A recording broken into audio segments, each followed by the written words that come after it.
Gordon completes the 88th lap of the race, and there are 2 to go.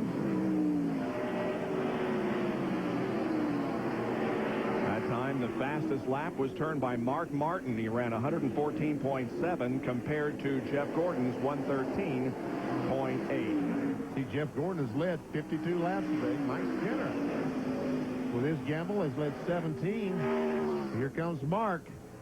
Next time by, he's white flag. Skinner does not want to give up that second spot this soon. Larry McReynolds, what can I do now? Hasten the pits. All right, let's see if Mark will not be in a position to make a move at the back stretch into the inner loop. And DJ right behind Rusty Wallace. Yep.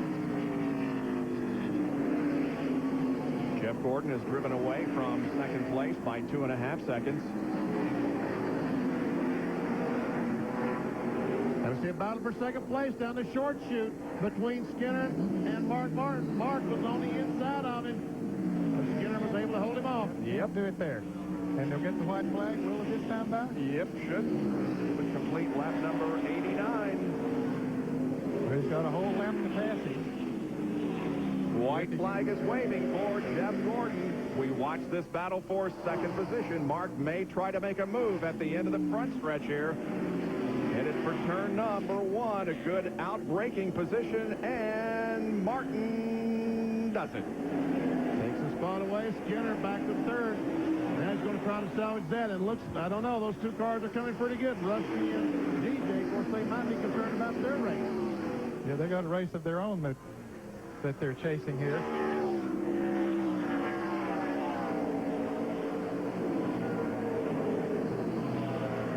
Was 4th place last week in Indy Mike Skinner's best finish? Yep. Best career finish. He could beat that by 1 if he can just hang on. He can.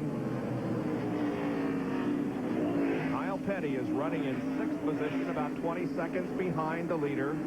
Sterling Marlin, John Andretti, Bobby Labonte, and Johnny Benson complete the top 10 here on the last lap of the race. There's the leader, Jeff Gordon, headed for turn number 6. Is Skinner out of gas? Well, looks like he pulled over. Looked like he pulled over the inside there, but then took it back up. No, he's still running. Yep. There is Martin in second. And here comes Jeff Gordon down to the line. He wins the Fun of the Glen. Jeff Gordon, his 3rd straight win on a road course. The 7th win of 1998 and 36th of his career. Now to John Kernan. Ray Evernham, the guys high-fiving. Great effort, great charge from behind there. Did you think he had enough time, or ever worried? Yeah, I was pretty worried, you know. I mean, we've won some on pit road, but I felt like we lost that one. You know, that goes right to Jeff Gordon. He was smart, saved his tires, and he really drove hard to get back up through there. He pulled this one out for us. I want to thank God first for giving us the opportunity, and say hi to Rick and Lynn and everybody. Did you have to keep him calm whenever he was that far back as he was charging his way to the front?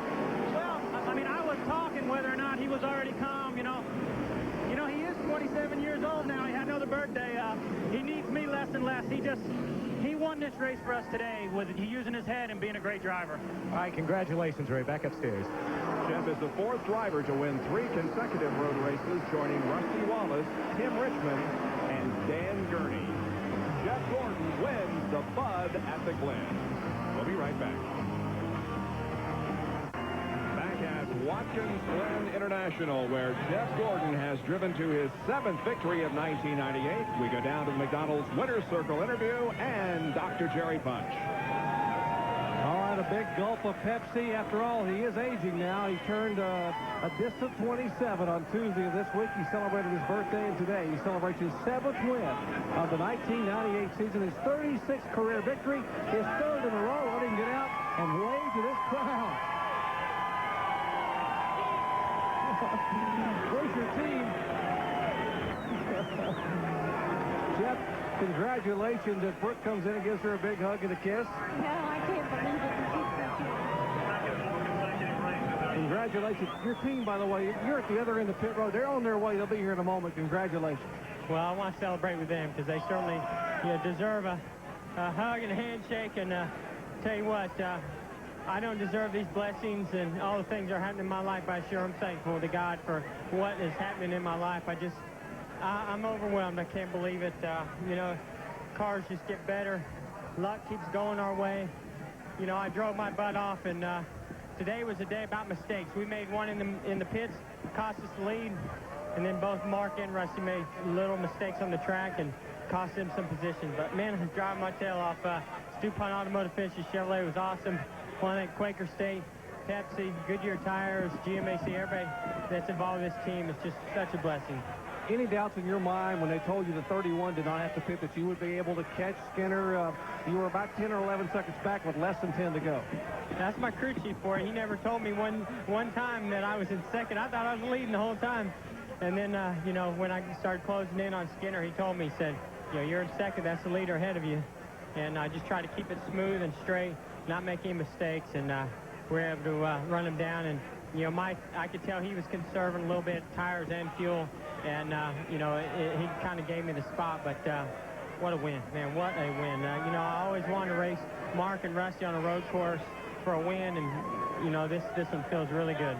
All right, Jeff Gordon celebrating in victory lane with a nice cold drink, his 7th win of the 1998 season. Bob? And really, he is right on track to win his 3rd NASCAR Winston Cup championship. If you compare the statistics through the first 20 races of the 2 years that he has won in 95 and 97, he has 2 more wins, 1 less, top 5. But what a year for Jeff Gordon. When we come back, we'll talk to Mike Skinner, who finished 3rd here today and picked up his best career finish. That in a moment. Stay tuned. Watkins, Glen. Last weekend at the Brickyard, Mike Skinner had his best career finish 4th. He's even better this week, a 3rd. Bill Weber? And a lot of handshakes and hugs down here. Mike Skinner, a great run for you. Almost. You know, we could go a little faster, but they said we was going to run out of gas. Larry said, if you don't keep them butterflies closed, you don't buy us 2 laps here at least, you're not going to make it. So forget winning the race. Let's get a good finish here and go on. And I think when the car had good tires on it, I could have got away from Jeff a little bit further and got myself a couple lap cushion. But, you know, the gamble wasn't worth it. They gambled a heck of a lot to do what we did. We didn't have that good a race car today. We felt like we'd take what we could get out of the day. Great heads-up calling by the crew chief, and great job by Mike Hawkins, the engine tuner. He puts this thing on kill, and I'm going to tell you what, this thing gets some mileage. And look at that pump over there. We could have went 3 more laps.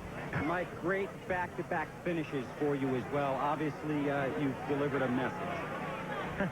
Well, I think Larry McReynolds has delivered quite a message. You know, chemistry is everything.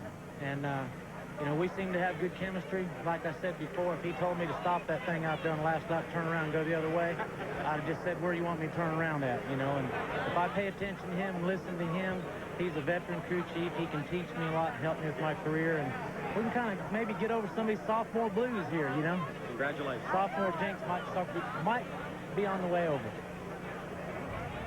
Good